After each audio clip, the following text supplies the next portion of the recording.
Cashflow Diary Podcast, episode 92. Congratulations, you showed up. Give yourself a high five in celebration of your success. Welcome to the Cashflow Diary, where new and experienced investors come to take confident action towards their goals. Your host is a family man, a real estate entrepreneur, investor, coach, and instructor.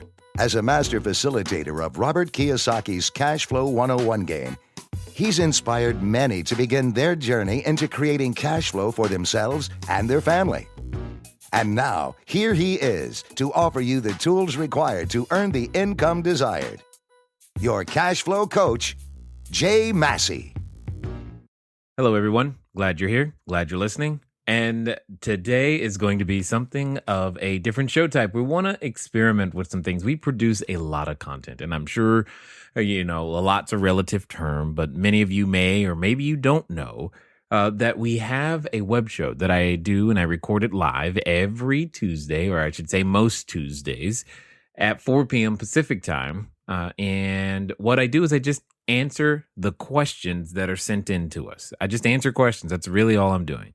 I'm answering your questions as you guys send them in. So when you guys send in those questions, we answer them. We do the best that we can to get as many of them answered in the time that we have allotted. And I figured that there could be one or two of you who didn't know that this existed for you. So I wanted to give you a quote unquote sample, the best I could. It's an audio sample, if you will. So what we've done is I'm just putting together this particular episode to see if you guys want more of your questions answered. Because if you do, the way to do that is to go over to cashflowdiary.tv/updates. CashFlowDiary.tv is where we actually broadcast live at 4 p.m. Pacific time. And if you go to cashflowdiary.tv/updates, what it'll do is it'll put you on the list so that when the show is happening, you'll have an opportunity to submit your questions, because we always send it out and we say, hey guys, what's your questions for the week? And when we get those answers back, that begins to formulate what it is that we talk about that particular episode. So anyway, what I wanted to do is give you a sample. It's kind of like what we do from time to time when I'm out there speaking. I give you a sample of the event in and of itself. So that's what I'm going to do here. I'm going to give you a sample. The entire episode is me answering your questions. And remember, be nice. This is done live. So when you hear me mess up and stumble all over myself, just be forgiving, if you will. Anyway, so here we go. This is for Q&A with Jay, and I want to make sure that you have an opportunity to be prepared. Like I said, go over to cashflowdiary.tv/updates. That way, if you want your questions answered live during our web show, you have a shot at making that happen. Here we go. All right, guys, gals, people of all ages, how are you doing today? I'm excited to be here. Hopefully you are excited as well. I'm looking forward to sharing with you as much information as I can in the time that we have allotted. My name is Jay. For those of you who I have not met before, welcome. For those of you in the chat room, feel free to change your names over so that I have the ability to talk to you by name as opposed to guest_12123 or whatever it might come up as. So with that being said, let me quickly, for those of you who are here for the first time, give you a quick, brief update. My name is Jay. Been a real estate investor for a little while now. A few short years ago, my wife and I, we started in what many would call a less than advantageous position. We were squatting a bank-owned property. She could not eat or drink. I could not walk or talk. She had a condition known as hyperemesis. I developed a condition known as pleurisy, and I was born with asthma. All that put together made it very difficult. That's how we ended up squatting a bank-owned property and selling our own personal possessions on eBay, trying to make ends meet. And a friend came to us and said, hey, you should become a real estate investor. So with a credit score of 398 and barely $75 put together is how we started. And we've managed now to do hundreds of transactions in multiples of different states. Many of you watching have now participated with us in various different transactions. We've got multifamily buildings, we've got commercial buildings, a cell phone tower, building a resort internationally. And we do this to help you get as many questions as you possibly can answered. We've got a number of questions today I'm excited about, so let's take a look at that. Let's see. Yes. One quick thing before I forget, for those of you, you may want to go over to the CashFlowDiaryPodcast.com, CashFlowDiaryPodcast.com, because I promise you, I want to have as much time as I possibly could to get all of these answers done for you, but I don't. But I hopefully occasionally get more time there. And those of you who are possibly a part of some of our private coaching groups and things of that nature, you have the ability to get more of your questions answered that way. In fact, I got to tell you some good news. Good news is a lot of you are sending in questions. That is awesome. And I love how deep and detailed they are. That's perfect. Here's the bad news. We've instituted a new rule. I can spend no more than 5 minutes on any one question because there's so many questions, and I'm doing my best to get to as many of you as I possibly can in the time that we have. That's what we've got. So you've got 5 minutes of my time is what we're going to be talking about when it comes to asking questions. So let's look at some of the questions. Oh, you know what? Before we do that, let me check the chat room to see if there are chat room. Where did the chat room go? That's not the chat room. For those of you who want to participate, you can go over to cashflowdiary.tv and that way you'll be able to participate in the chat room. You'll be able to see, what we see or what I'm looking at as well. And for many of you, what you'll also be able to, if you're watching on a mobile device, we'll occasionally show you the chat room. That way you can see it as well. So everyone, if you could, go ahead and type in, tell everybody where you're from, some of the real estate experience you may have. That way when I come back to the chat room, I can see and greet you, welcome you, those types of things. What we're going to do, as I said, is that I'm going to run over to some questions. Now, here's the good thing and the bad thing. Again, like I said, it's 5 minutes, but I'm also going to be prioritizing questions for those of you who are part of our courses, either our wholesaling course or any of the other courses, or, when I know that you're a part of the course, your questions are going to get prioritized. That way we make sure we get those answered. And then we get to all the other ones that have been sent in as well. So let's see. I know we had a question because I've been talking to yes, Jackson, and I'm sure you're watching, Jackson, because you've been pretty good about that. I think his major question was, where did it go? Oh, yes. Are you supposed to write initial offer and email the seller first, or follow up with a phone call and find out the why? And here's what I'm going to say to you, Jackson. This is how this is done. Your business plan is always done in this order. 3, 4, 5. And these are the 5 questions. Did you start the timer? These are the 5 questions that you must answer and in this order. Why, what, when. I bet you this 5-minute clock focuses me or something. It makes me answer faster and clearer. Why, what, when, who, and then how. Okay? So you've got to get those questions answered. Those are the types of things that you want to have answered before you actually put the offer in. I want you to get on the phone. I want you more time on the phone than having written offers out there. I would rather you make 100 phone calls and talk to 20 people, and of those 20 people have 10 offers than, hear me clearly, I'd rather you do that than to write 100 offers and never talk to anybody. Yes, 100 offers is great. I'd rather you talk to the person, because what you must learn is to uncover. Here's the secret to getting business done, because you're still in our wholesaling program. The secret is to uncover pain/problems and then later present your solution.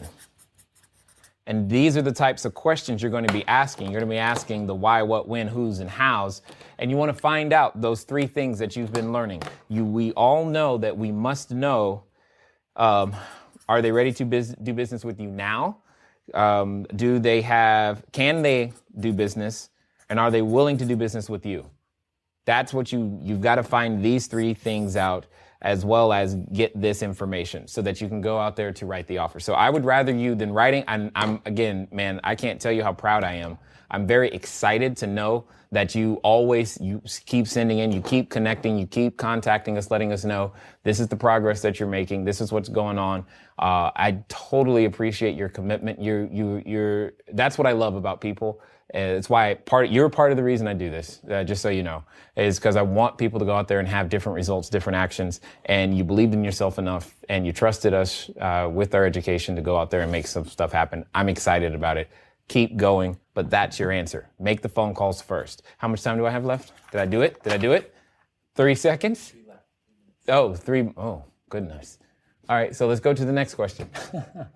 Got it. So this next question also comes from someone in our wholesale course, and she was asking about the math. And I call it simple, basic math when it comes to trying to analyze what a property might cash flow and or how to predict what that looks like. So here's what I mean. Simple math formula is income minus expenses equals NOI minus debt service equals cash after debt service. Okay? That's the formula I like to use. That's the formula most people use. And I'm going to just show you how this applies.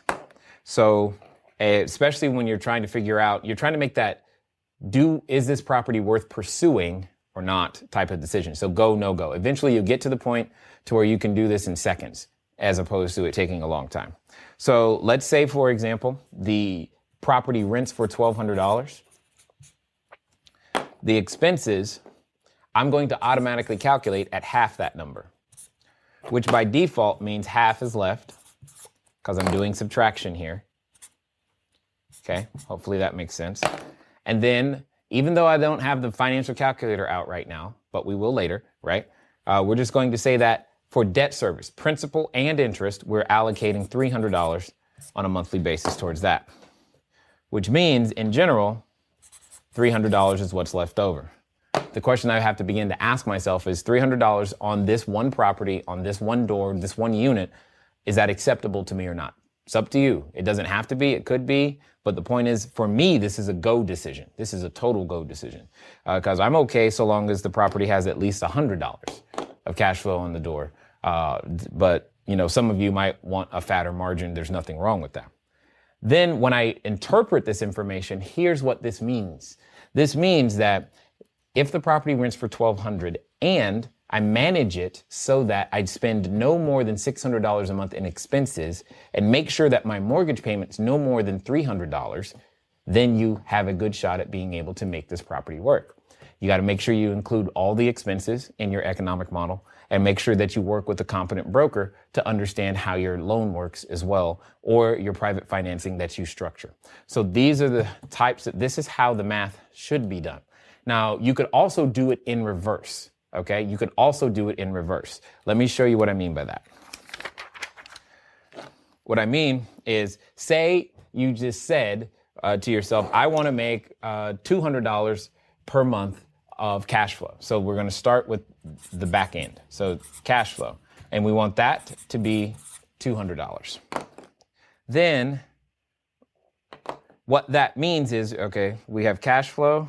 And I've got to do this. Remember, I'm doing this in reverse. So it's like doing your ABCs backwards. It sometimes is a challenge.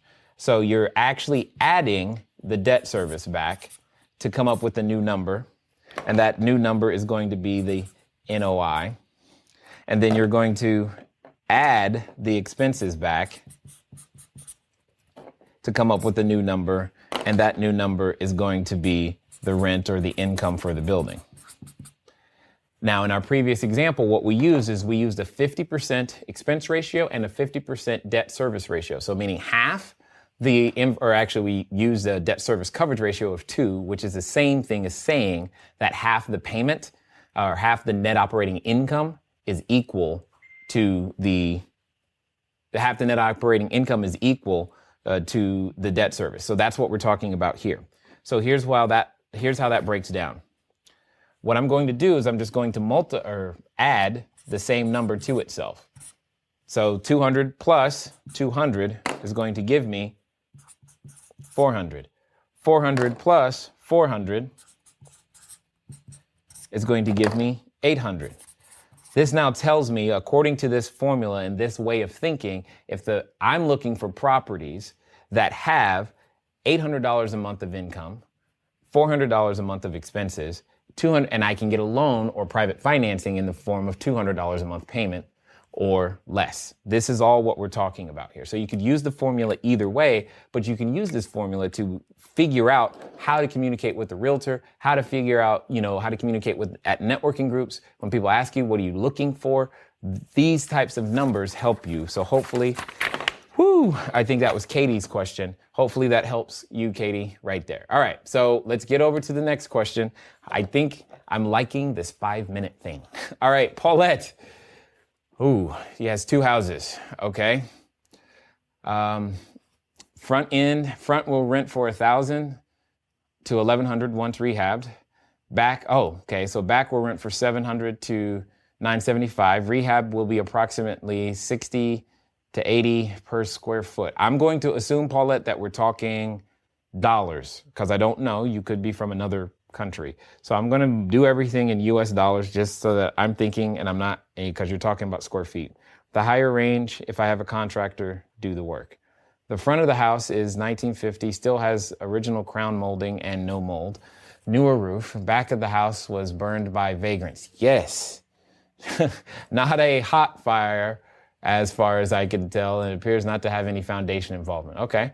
Rehab cost on both houses equals 120 grand, or if the city will allow an expansion, then 144. But the acquisition cost puts it to 180 to 210. Okay, so you've got to pay for it first. Got it. Understood. I'm really excited about this property, but I am a deer in headlights regarding financing. Help. No problem, Paulette. Here we go. The couple of things that I want to stress to you, Paulette, is that I get this question a lot. Many people, they can find these deals, they get this information, and they're not quite sure how to organize it such that it becomes a deal. And then once they do, you're getting close to that. You've organized the information so that you can begin to see what you need, the $180,000 to $210,000. Then that question, like you said, I am really excited, but I'm a deer in headlights regarding financing. We got the question so much, we did a couple of things. I just want to make sure everyone gets this. One, we ran a private mastermind group, and we don't do those all the time, but we do them live, and I take a group of people and I teach them how to raise private capital for their deals very much like this one. And two, while I took those individuals through the group, we call that season 1, if you will. So through season 1, we recorded everything that happened, how they responded, their questions, their answers, how much capital they raised. And in this first group, those individuals raised on average $100,000 over the 12-week period. Here's the good news for you. We've packaged that up. We have a new product that's going to be coming out. And if you want to get more information about that product, you want to know that we're going to be doing a webinar on Thursday. What time on Thursday? 5 p.m. Pacific time. Thursday, 5 p.m. Pacific time. And what you're going to want to do is you want to put that in your calendar and come right back here so that you and I can talk about specifically how to raise capital. Because the answer I'm about to give you isn't going to make as full sense as I'd like it to, because again, I've only got 5 minutes and you need more information than just what I'm sharing with you right now to make that happen. All right. So for everybody, if you want to learn how to raise capital, we're going to be doing a special webinar this week on that very topic. Additionally, I should say that for those of you who already have a copy of my book, if you, again, you know I'm turning back to the profit analysis quadrant, again, to page 269. The book is CashFlowDiary, 10 Steps to Creating Wealth in Any Economy. This is the answer, by the way, Paulette. Understanding how to use that tool is the answer to your question. So watch this. So here's what you're telling me. You're telling me that you can buy this property for a price, and then you're saying that we've got to take that price and we're going to improve on it, and that's great. And then what we're going to do from there is that after we improve on it, it sounds like I'm going to assume you want to rent it because you started talking about rental information and rental numbers. So I'm going to do this from that standpoint as if you are just going to keep the house and rent it. So let me pull up the calculator so that everybody can see that. Oh, wrong screen. Oh, that didn't work.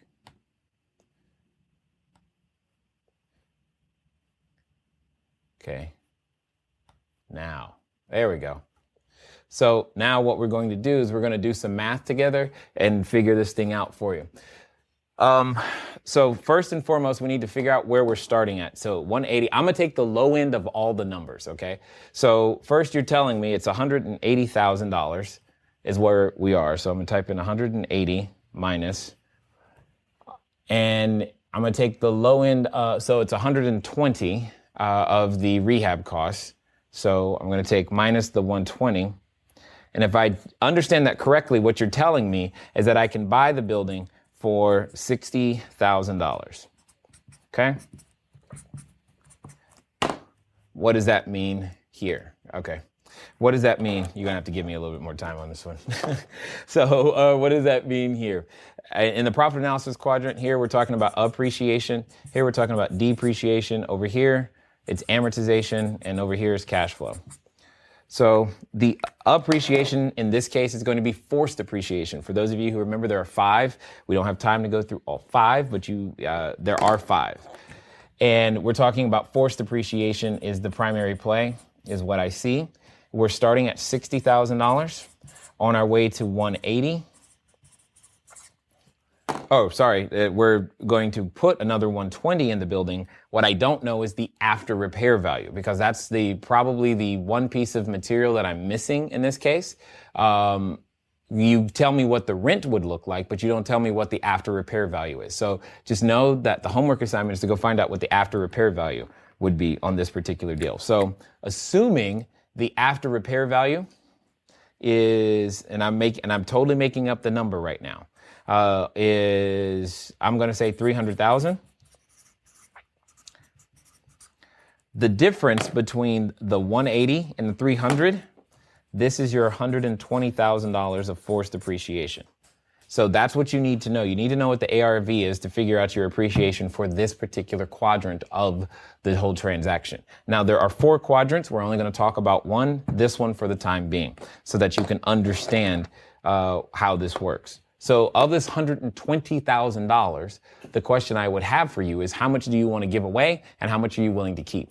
And there's no right or wrong answer. It's just how much are you willing to give away and how much are you willing to keep? To make this simple, I'm just going to say, how about you give away $60,000? Okay, so what you're going to do is you're going to give away $60,000 of the 120, also known as half. So here's how that works. If you're giving away 60, ignore the depreciation part for a second, because you're giving away 60, that means the investor's return is 60. Let's assume you needed to borrow the total $180,000 in order to make this deal work. So they gave you the 180. So now all I'm going to do is figure what their return would be. Their return is going to be 60,000 divided by 180, which in this case is 33%. And now what you're selling is, Mr. Investor, I'd like to give you a 33% return. If you'd like to do that, sorry guys, there you go. I'd like to give you a 33% return. And it would take, however long it takes, call it 90 days in order to generate that. This is what you're selling. You're selling a 33% return over that 90-day period. Because what you then have the ability to do is refinance that property, take that income out, and be able to pay the investor back. Or the investor can stay along with you. You can begin to structure this in many different ways. But this is the technical part of what I say once I've found the investor, once I've qualified the investor, once we've sat down and we've gotten to know each other a little bit and I've found out what it is that they're looking for. These are the series and steps of processes that you must go through before you get to this conversation. But once you get to this conversation, this is exactly how I do it. And that's what we're going to be talking about again on Thursday at 5 p.m. For those of you who have the ability to be here, you should. So that way we can educate you a little bit more on how to raise private capital. All right. Whew. I know that was more than 5 minutes. Let's see. Jackson. Hey, we already got that one. Excellent. John, over the past 3 months, I've been diving into, oh boy, and becoming more financially literate. Yay. You graduated from Virginia Tech. Excellent. I can already sense that working in the what? 95 is not where you plan on being. No down, play on the 95, but I want to be able to create passive income for myself and my family. Understood. More time, girlfriend, daughter, family, volunteer groups, etc. I have to rearrange numerous arrangements, canceling people, do my schedule, and I have, yep, I understand. I'm willing to learn, and I'm a firm believer in baby steps. That's good. The one thing I have a difficulty with is actually stepping out and making the bold move of just doing it. I'm going to assume that was very new to real estate and want to learn as much as I can, but I understand the best way to learn is by doing. I just want to make sure that I have enough knowledge, okay, to get me started. I'm very interested in learning about real estate wholesaling, okay, and how I can use that to my advantage. I really just want to know a good place to start and what are some of the basic things I need to know to begin getting my feet wet with real estate. Thank you for your time. Have an awesome day. Be great. Be great. That's the hard part. So let's see if I can't figure this out for you. Some things that I want to say to you, though, is you mentioned that you said this word, this combination, this phrase. You said enough knowledge.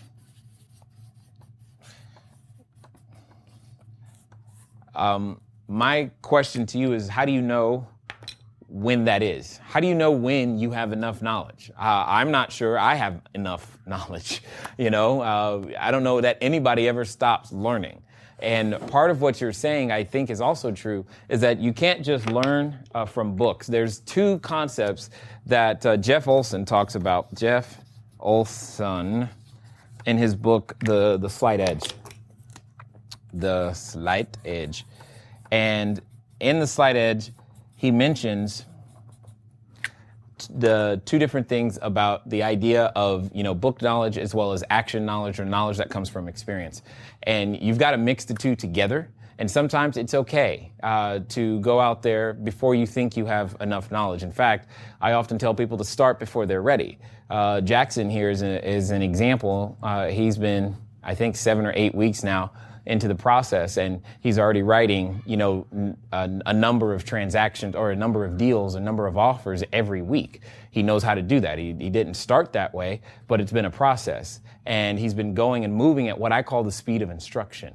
Unfortunately, most of us are uncomfortable moving at the speed of instruction because we want to know the whole steps. We want to know everything before we take the first step. And what I'm saying to you is go take that first step, because that first step is, after that first step is where all the real learning truly, truly begins. And until you do, you're just going to be stuck. And here's what I'm going to say to you that you may or may not like. But again, my job is to be a coach, to possibly prod you, nod you, maybe even make you or some of the people watching angry so that you actually go out there and get something done.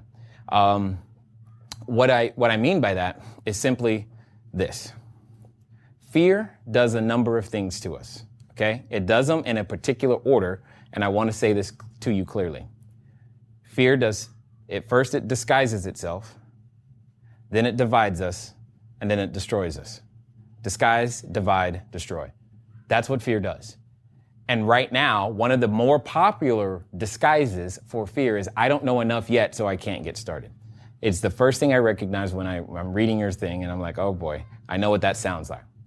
After the disguise, the divide happens. There becomes those who take action and those who don't.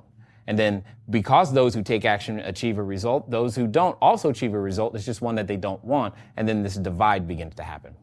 And then over time, what happens is that those who take action, they're moving towards the things that they want. Even if they have failure events, those who don't are moving away from the things that they want. And it's just imperceptible, and it happens slowly, and it happens over time.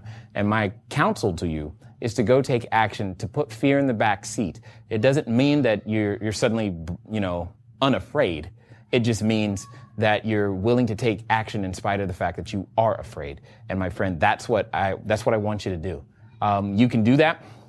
A really good example is there's a webinar just below this video that you have the ability to click and register for. That'll help teach you the basic concepts of wholesaling and help you the same way that we've been able to help Jackson and many others, Katie and many others who are probably watching right now as well, because that's what I want to do. That's why I do this, is to help people get beyond all those things that tend to lock us up and keep us small and not ever exercising our greatest selves. So I'm going to check the chat room. Let's see what you guys have to say. Oh, always remember to put the marker cap back on. Let me tell you that. So let's see what you guys got to say here. Where's the chat room? Whoa. All right. Afternoon, Jay. Could you explain the offer process when writing off? Yes, we talked. Hey, Jackson, good, you're here. What are your thoughts on raising capital with family members? Good question, Mike. Good question, Mike.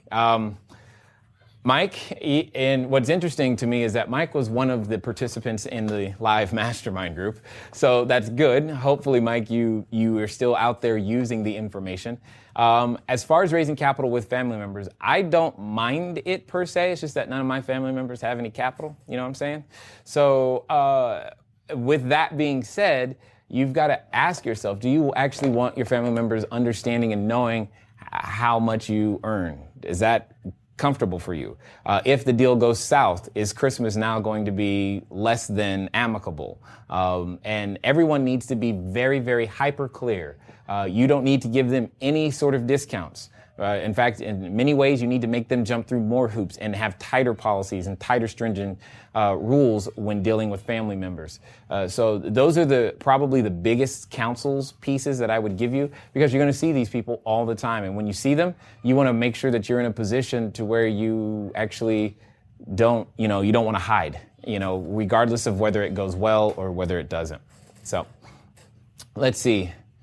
What else we got? Family members got it. Thanks, Jay. I am raising private capital via someone's 401k plan. Sandy, I got plenty of thoughts on that. It's actually one of the primary strategies we use in the webinar that's coming up, talking about raising private capital. I've got lots of thoughts because that's been the primary source. I love how many questions you guys have about raising private capital. I'm hoping that means all of you are going to be there Thursday, 5 o'clock. Make sure that you put it in your calendar. Move at the speed of instruction. Open up iCal, because you all should be Apple users, by the way, just so you know, my personal slant and bias. You open up iCal, type that thing in there. 5 o'clock, we're going to be going through your questions, all right? And come back here to CashFlowDiary.tv so that you can see it 5 o'clock Thursday. Be here so that I can answer more of your questions, specifically as it relates to private capital, and you can find out the details of our new Raising Private Capital product as well. Okay, let's see. When dealing with, it scrolled on me. When dealing with structuring a purchase money mortgage, first of all, Jackson, right there, I'm already excited. You're speaking my language. You're actually using the terms. When dealing with the purchase money mortgage, one of the benefits to the seller is owning a note for income without having to deal with taxes, utilities, tenants, etc. Yes, but if the seller were to agree to take on the management for a fee, wouldn't he then still be responsible for tenants and repairs? Would the only benefit for them at that point be not paying PITI? Got it. Yeah, that's why I don't think a seller would ever do that. They typically, if I'm going to offer someone a purchase money mortgage, it's because they are tired of the management part. They don't want to be dealing with the tenants and toilets and stuff like that. They just don't want that. So I don't ever see that going down. It could, I guess, but I don't see that going down. But yes, your understanding is 100% correct. Is that Nickel? Nick, I'm sorry if I'm butchering your name. I'm doing the best I can. Read your book, good stuff, thanks. Hey, Mike, if you could put an ad on your vehicle regarding raising private capital, what would it say? Mike, I like you. You are a genius in so many ways. Here's what it would say. I'll write it for you. Here's what it would say.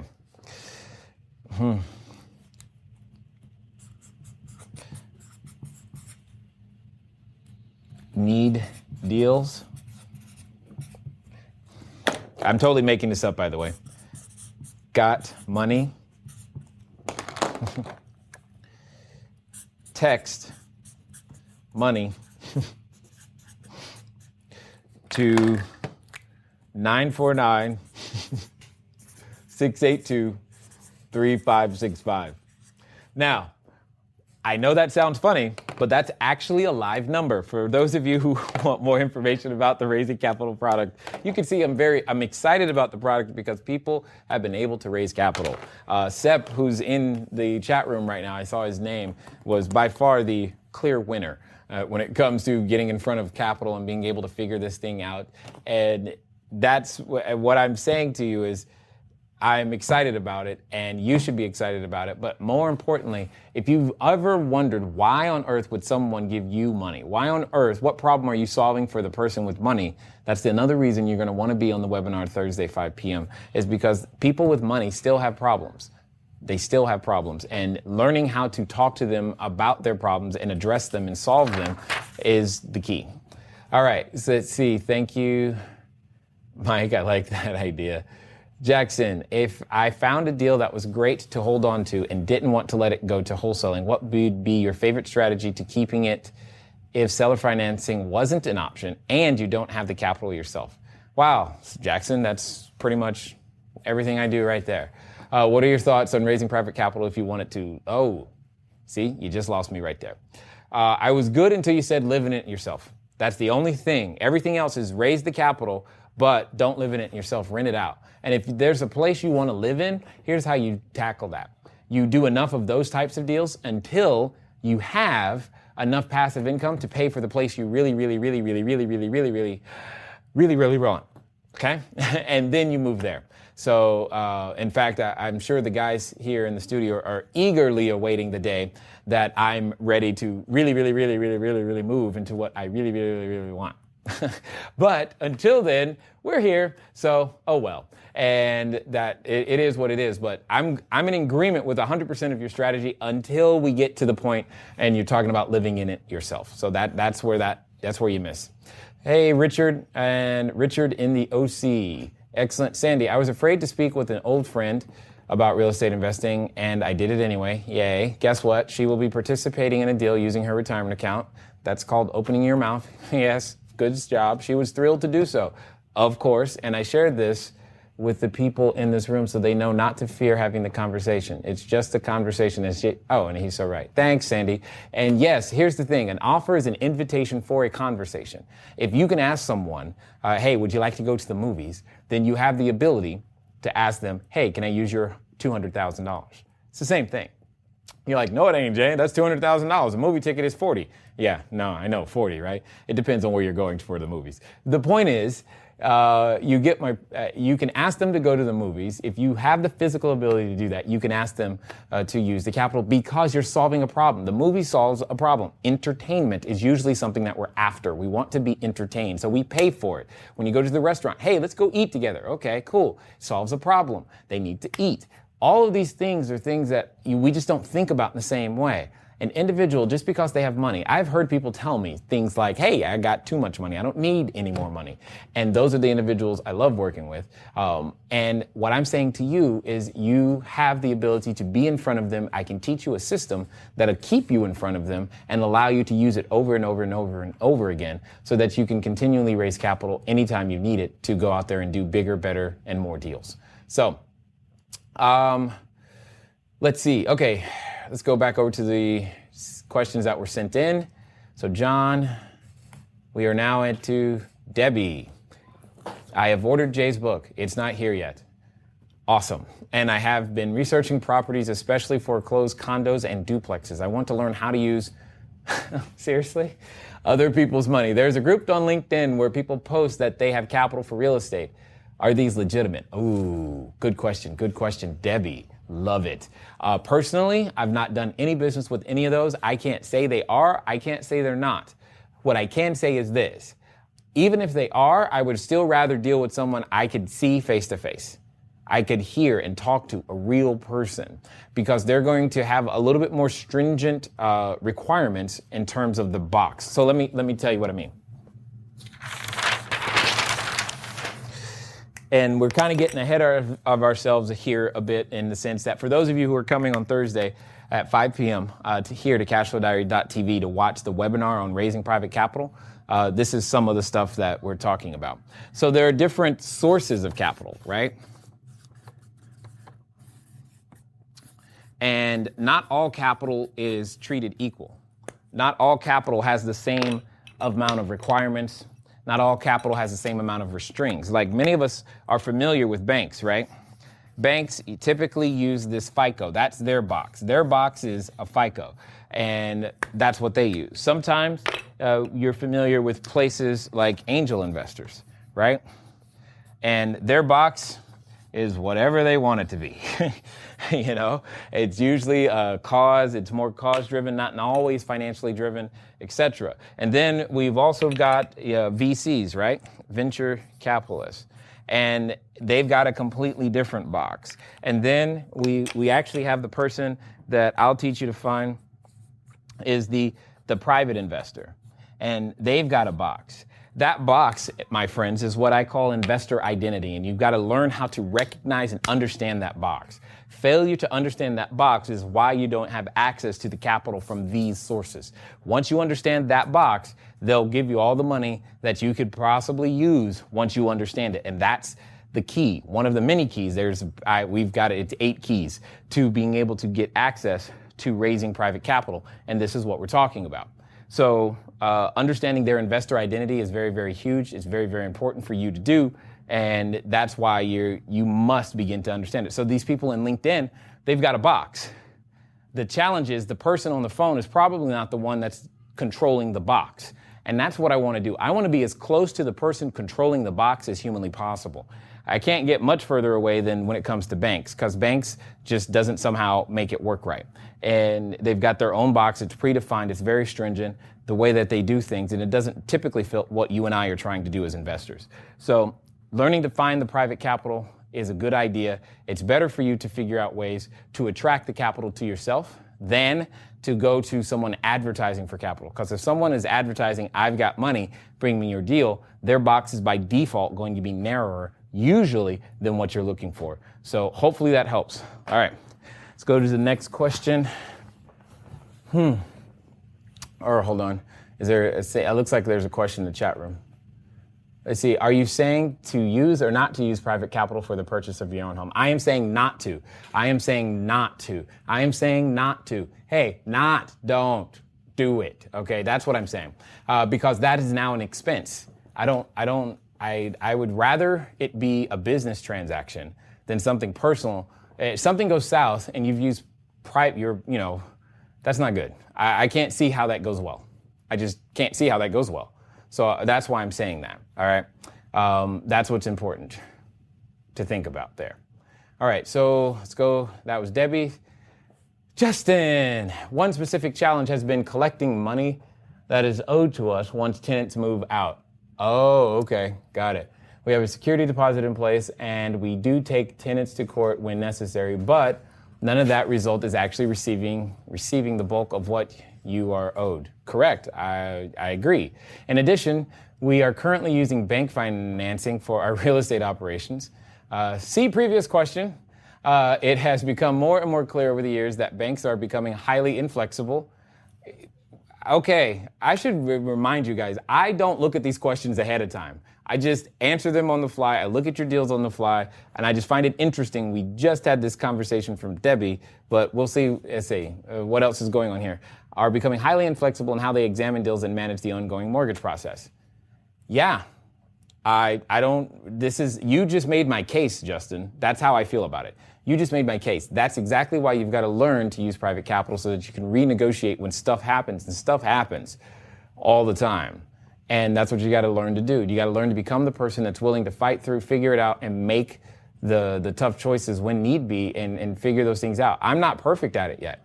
As many of you know, we are on our way to, our goal is to get to 1,000 units in the US and 1 million square feet. We're not there yet. We're a third of the way there, but we're not there yet. So I'm still learning these things too. Now, for me, in a lot of cases, depending on your class of tenant, all of you know about the Walmart, Nordstrom, Target thing. Depending on your class of tenant, it may not make sense to actually have a security deposit. I know that sounds like, what? Because a security deposit, first of all, if you think about it, on your balance sheet, it's a liability. I would rather collect extra rent in exchange for no security deposit than to have a security deposit that I'm going to have to give back, that I'm going to have to spend money to protect, because I'm going to have to open a separate account, keep it completely separate, and do all those things. And typically, as you have already stated, getting that security deposit never covers what they did, and then you're trying to sue, and that's more time and expense. So eliminate all that. charge a little bit more in rent. And when they ask why, well, there's no security deposit. And that typically works. And it works very, very, very, very, very well with people who have pets. Because if you do that, you charge a little bit more for Fido and Fluffy and let Fido and Fluffy stay there. Something like $25 per month per pet. And in exchange for no security deposit, they stay longer, they love you, they're like all these things. I'm telling you, it works. So Justin, I'm glad you're in the fight. Keep fighting. Anything that we can do to help you out is what we're going to do. As you heard me say already, we have a webinar coming up for this very reason, because a number of you guys you keep asking me this question. And so it's like, I don't know what to do except for then solve the problem and create a product for you so that you can learn how to raise the capital and how to deal with these issues. And that's why we're doing the webinar on Thursday. So you have 2 buyers for wholesale deals. How can I motivate them to work faster to get deals done? Well, Rose, motivating people, we're going to go here it is.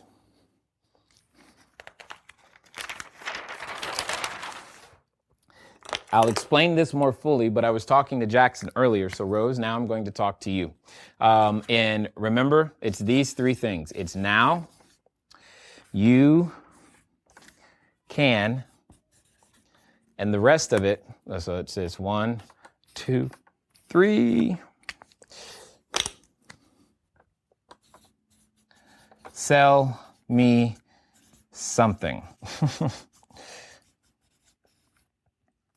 Now you can sell me something. For most of us, we're selling too soon in our sales cycle, okay? And what that means is that you don't know why they would move now. That's why they're not moving now. You don't know why they would do business with you, which is why they're shopping it around and talking to other people. You don't know if they have the physical ability to do business with you or to do business in general, which is why when it comes down to closing, they keep saying, well, let me talk to this person, let me talk to that person. You're not asking these questions. You're not asking and here's the key to urgency. The key to urgency is to understand if they're bleeding. You're like, what? Here's what I mean.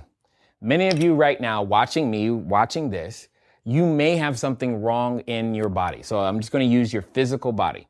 And inside your physical body or on your physical body right now is something that you know is there, but you haven't gone to the doctor for whatever reason.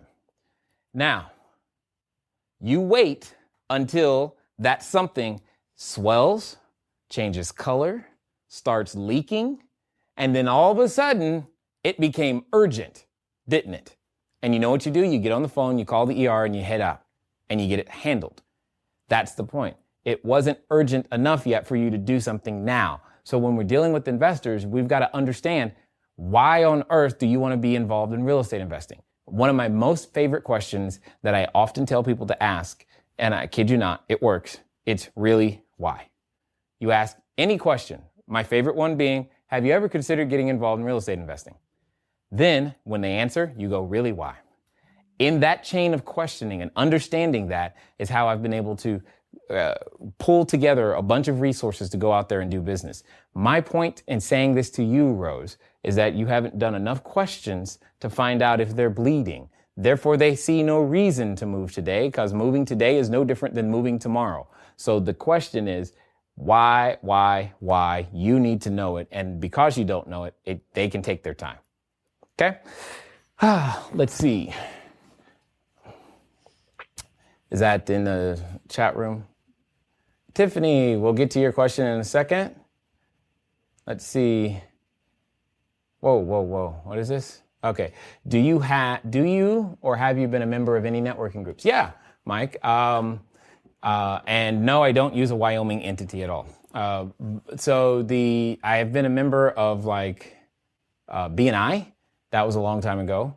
Those structured networking groups are great places to go for those learning how to network, because they'll teach you, which is great, especially BNI. I like that one a lot. So that's a very simple question, easy to answer. Let's see, Tiffany, I went to dental hygiene school and got my bachelor. Okay. I'm currently working as a hygienist in Las Vegas, also known as Lost Wages. Nevada. I am making decent money, but my mom owns her own real estate and property management company, and I have been wanting to get involved with buying rental real estate and real estate investments, but I'm worried that my degree will go to waste. Oh. And I'm scared to start completely over when I have no experience in the real estate market. However, I'm only 25 years old, and I know that my passion is in real estate, and I want to have the opportunity to make money proportional to the amount of work I put into something, rather than continuing to work an hourly wage and salary. I have no idea where to start, but I know I need to start somewhere. Okay, Tiffany, here's your first step. What you're going to do is you're going to click below and join the webinar, because that's exactly, I understand you completely. You're going to learn to raise capital. And you're going to learn to do wholesale transactions like Jackson. This is getting started. Now, that's the short version. Here's the truth of I'm going to tell you what you don't want to hear. And you can take it, you can leave it, you can lump it, but here's what I know. I know that I am telling you everything that I believe from the bottom of my heart, same things I tell my children, and you may not like the answer, but again, that's not my problem. So, if you ask me, most, not all, most degrees are indeed a waste. Now, you happen to pick one that is a technical degree, so you have a way of technically earning money simply because that's what you were trained to do. So that's good. I think you did good there. Here's the challenge. You recognize that your passion isn't your purpose, and you're playing outside of what it is that you actually want to do. That's going to never go away until you actually begin to do what you want to do. So the question is, are you willing to cut the cord early? I.e., you're 25, cut it now. Plus, you have a mentor, it sounds like, in some sense. Who did you say, your mom, your cousin, your mom? So maybe your mom can help you, in a lot of ways. And if you don't feel she can help you, or you don't have that relationship to be able to learn from mom, then obviously we're here to teach you as much as you're willing to learn, provided you're willing to do what we ask. I don't want you filling your head with a whole bunch of knowledge so that you know stuff. I want you filling your body and muscles and mind up with a whole bunch of experiences based upon what you know, and going forward there. But you also hit on something that's very, very key for everyone to understand, is that you can make a nice hourly wage, but it's that self-improvement. It's that work outside of those things. Working on yourself helps you begin to build and make your fortune. So, Tiffany, if anything we can do to help you, I'm more than willing to do that, as you know. Again, repeat, webinar, 5 p.m., people. 5 p.m., not tomorrow, Thursday. 5 p.m. Thursday, we're going to be talking about raising private capital. Nikki, I am financially challenged, and my credit is not the best. I really want to learn how Jay Massey accomplished this without having to use his own money. Thank you in advance for your response. Nikki, that is probably one of the most common questions I get asked. And what I'm saying to you is very similar to what I've been saying this entire show. This has been like the financial raising money show today. I didn't know that was going to happen, but that's okay. And that's also why I put it in a book, CashFlowDiary, 10 Steps to Creating Wealth in Any Economy. Chapter 1 is that chapter is all about how we started. And everything else are the steps we took to continue to build. If you want to figure that out, maybe, just maybe, you pick up a copy of the book. It's $9 for the ebook. It'll be to you in a few minutes. Or you can feel free to, buy a physical copy. Buy one and I'll sign it for you and send it to you as well. And you can click the link just below the video to be able to gain access to that as well.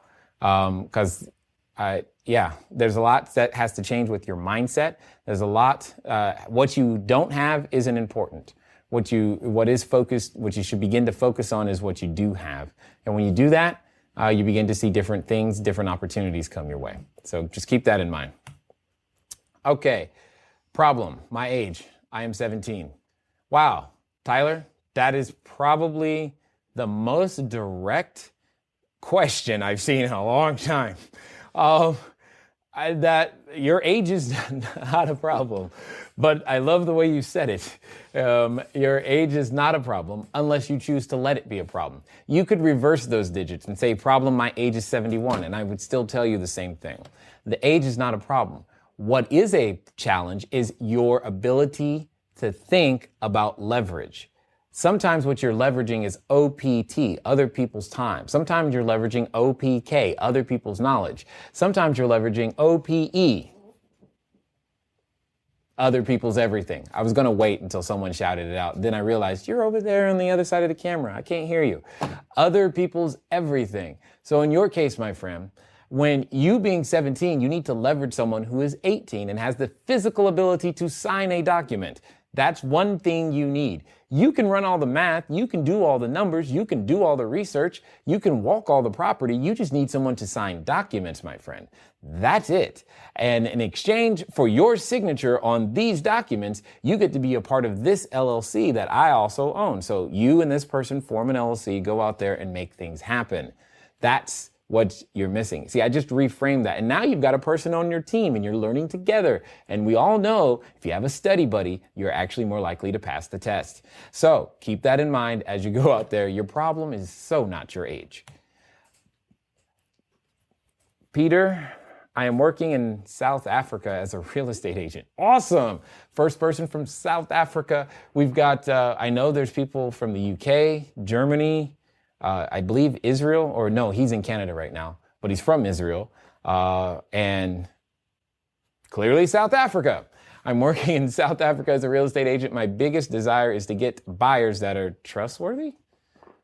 We also have to wait a long time before the loans are approved. Yeah, two things, Peter. I don't know if you're looking for buyers that are trustworthy as much as you're looking for buyers that do what they say they're going to do. I think that's what you mean.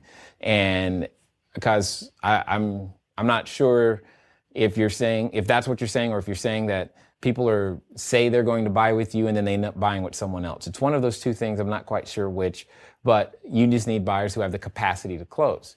Now, in the absence of a resource, I say create it. So if you don't have buyers that can close, you go and create the buyer, i.e. you raise the capital and form the buyer. And now it takes care of your second question. You don't have to wait a long time before the loans are approved. You are raising the capital to approve your own loan per se. And now you are that buyer. And therefore you trust you to follow through. There you go. All problems solved simply by learning how to raise private capital. Here's the thing I want to stress about raising private capital. It's not US specific. I would be very short-sighted if that's the only thing I did. What we're going to talk about are the principles behind raising private capital so that so long as you are near people, it works. Keywords, got to be near people. So if anyone's watching, possibly in Antarctica, I'm sorry. Can't really help you too much. Besides, your real estate, I don't think so. Not a hot market, you know what I mean? So moving on. Gustavo. Total lack of knowledge about the industry, specifically on how banks deal and what legal or financial tools are available out there for people with little or no startup capital. Excellent, Gustavo. I like the last part of your sentence because you're starting to ask what is out there. You're not focused on what you don't have. The start of your question, knowledge is the easy part. Let me show you what I mean by this in the sense of knowledge is the most accessible thing today. Inside of a real estate transaction, we typically have these four components: knowledge, time, money, and credit. You can typically draw a dividing line straight down the middle, and he or she with the knowledge and time typically does not have the money or credit, and the reverse is also usually true. The thing is, we all have 86,400 seconds in a day. Those are your investment opportunities. So you have 86,400 investment opportunities every day. The question is how are you using your time? What are you investing your time into doing? Because right now, if you don't know anything, your time isn't worth a whole lot. The thing is, by learning to apply the correct knowledge, you can eliminate the need for credit. And what happens is that as you do that, you learn how to find the money. And what you must then begin to make sure that you are doing is investing your time. That's supposed to be a clock. That didn't come out at all. You're investing your time in gaining more knowledge, talents, and skills. And that's pretty much what we do and why we do what we do at the CashFlow Diary. That's why you're watching this show. That's why you're sending in the questions. That's why. That's why the book exists. That's why, guess what? Tomorrow there's a webinar, 5 p.m. And don't forget about that. I said tomorrow again, didn't I? Okay. Thursday, 5 p.m. Thursday, 5 p.m., put it on your calendar. Maybe I should put it on my calendar. Thursday, 5 p.m. Pacific time. Thursday, 5 p.m. Pacific time. What we're going to be talking about is the knowledge required to go out there and do this exact process. Be the person with the time, take the correct knowledge, eliminate the need for credit, find the money so that you can go out there and do more deals. How much time do we have left? 1 minute. Excellent. Let me see what's in the chat room, and then we'll probably end there. How do you get over the fear to move forward in real estate investing? I really need to get this done. Okay, I will answer your question. I don't think you're going to like my answer, Richard, but again, that's not my problem. My problem is that I want you to understand fear doesn't it's not something you get over. You can get in front of it, but you can't get over it. And the way that I was taught to deal with my fear is to do what you fear first. So in the morning, you have an anxiety about making offers. Make an offer before you leave the house. Learn to do those things that you fear first, and the rest of your day goes a lot smoothly. Because most of the time, we're imagining all these crazy things that are going to happen that never happen, and we could just move on anyway. You don't really get over fear. I still get afraid that, deals aren't going to come together. Funding isn't going to come in. I still get afraid, but I don't let the fear hold me back, and you shouldn't either. This is why, for many of you, if you've ever purchased any of our products, we have a bonus product called CashFlow Foundation. It's a lot of the mental, it's like 4 hours of video, me to you, about all the mental tools that I've used to be able to deal with things like fear in real estate investing. Are you kidding? The first time I signed a $2 million contract, I was doing this number and I was shaking. I had done hundreds of transactions by that point. I didn't know what to do. The first time I did a commercial deal, mind you, I'd done millions of dollars of real estate. It's the first commercial deal. And I should more correctly say tens of millions of dollars worth of real estate. And it was my first commercial deal, and I'm shaking. Fear doesn't go away. If it did, then you're going to be reckless. Then you're going to be stupid. Then you're going to do something that you're going to eventually regret. There should always be fear, some sort of hesitation or anxiety present. You just got to learn to manage your emotions before they manage you. Michelle, I really appreciate how you explain all of your real estate education. I look forward to reading your book and continue educating myself via CashFlowDiary. Thank you, Michelle. I definitely appreciate that commitment. Looking forward to hearing all the good things that you have to say after you've read the book. So let's get back over to the PowerPoint. As you can see, who is it? Linda, Michael. Okay, hold on. Linda and Michael, you two must know each other because you both said no down payment, not having the money for the down payment. That's funny. Completely. You guys know you need to go to the webinar, teaching me how to wholesale property without any money or credit. Michael, that question is very easy. Click the webinar below that's going to be starting here soon. And what you have the ability to do is to learn how to wholesale exactly like Jackson is doing, under what to say to other like-minded people to build my database. Cheryl, your answer is to get the book because I go over that exact script inside the book. Jimmy, finding a deal, closing a deal, and resell, flip a property. Jimmy, book. See, I can do this. Fear of the unknown. James, see previous answer. I need help building a management company to operate real estate profitably. Tom, book.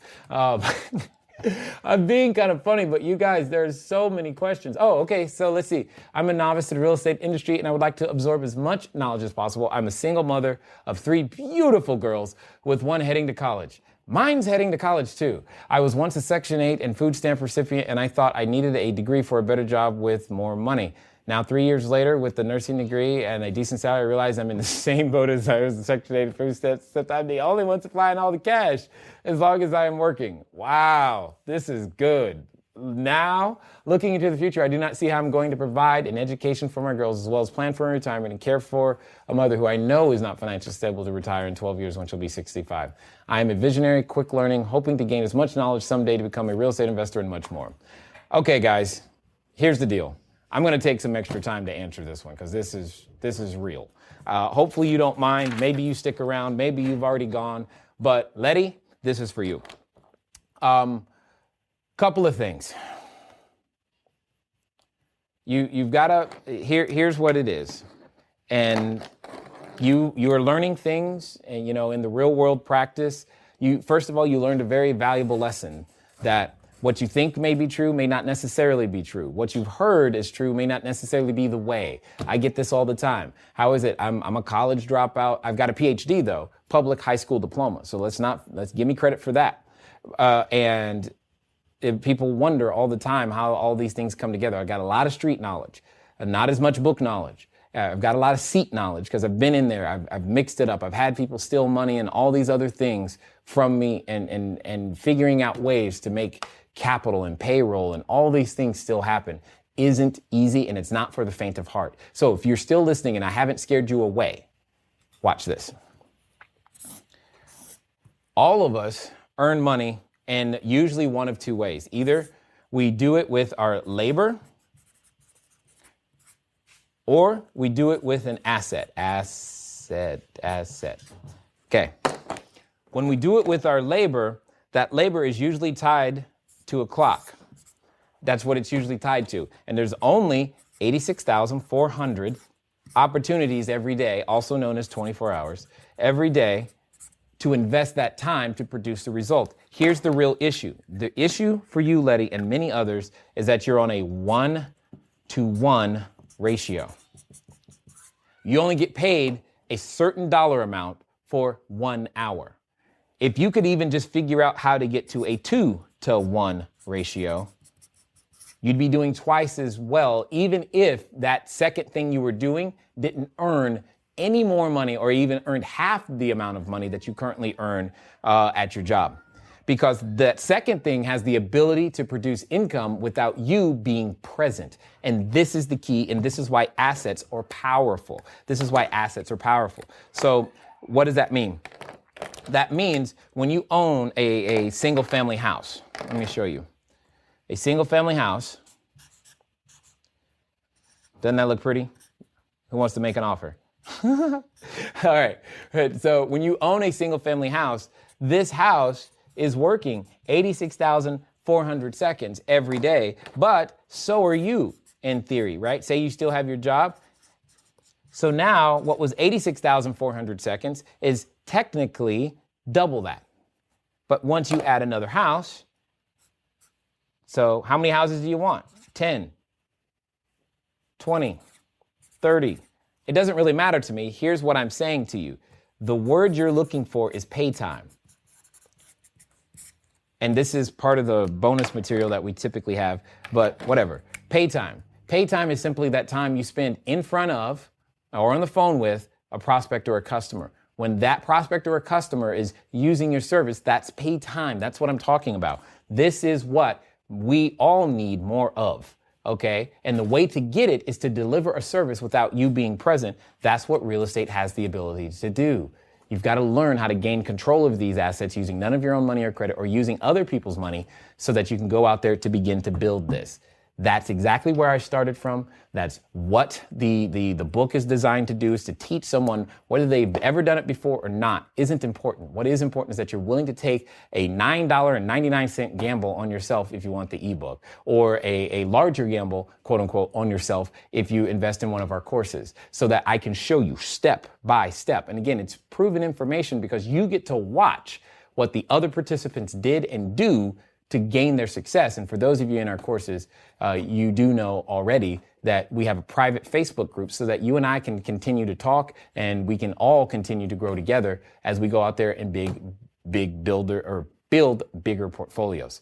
So Letty, I hope you're watching today. I really do, because I understand exactly how you feel. You feel trapped all over again. It's because you were still, even though, yes, you had more money, yes, you did some things, you're still on the 1-to-1 ratio. And the sooner you can disassociate yourself from that 1-to-1 ratio, I think you'll begin to see different results. Okay, let me just check the chat room real fast. All right, perfect. All right, guys. That's all the time we've got for today. As you know, I went over. Hopefully you can forgive me. And for those of you who want more information, or if you're still interested in the book, but you like audiobooks instead, I'm still working on that. I'm in the process of going through I'm in chapter 2. I've read some of it. This is a very challenging thing to do, but if you want to make sure that you're on the list to be notified when the audiobook becomes available, you can send a text message there, or you can go to cashflowdiary.com/audio. It'll do the same thing as well. Again, I look forward to seeing you guys Thursday, 5 p.m. Pacific time, U.S. Pacific time, all right? So that you can participate in the webinar that we'll be doing right here on CashFlowDiary.tv, teaching you all about how to raise private capital. For those of you who want to know how to do deals tonight, using none of your own money or credit, you're going to click the link below for the webinar on wholesaling, and I look forward to talking to all of you guys again soon. Until next time.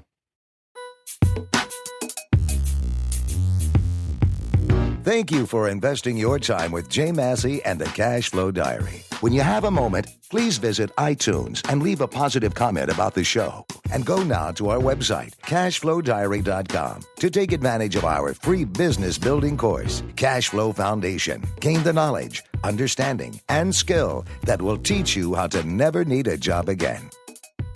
Until next time.